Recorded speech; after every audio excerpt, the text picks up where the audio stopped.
So ito gawa tayo ng snack lang, wala lang, simpleng recipe lang. So may saging kasi dito na overripe, so ito yung gagawin nating snack natin mamaya. So ayan, yung flour,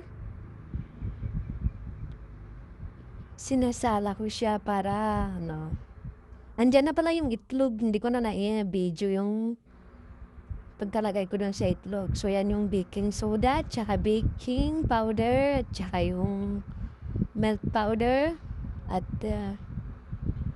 milk liquid din. Maglagay din tayo. And brown sugar. So, ayan, dinagdagan ko ng milk.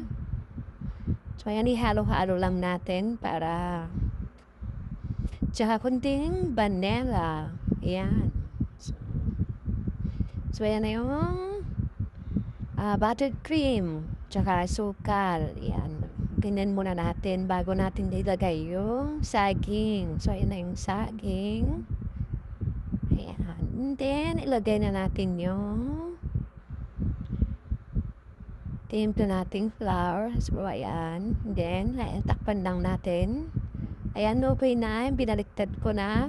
O, ayan na. Sa baliktad niya. So, ayan, okay na. And then, lagyan lang natin ng condense sa itaas. Optional lang yan. Depende sa inyo kung gusto nyo. So, ayan. Ayan, i-spread lang natin. Ayan.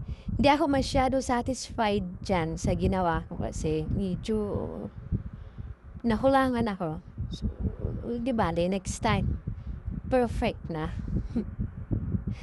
So, ayan.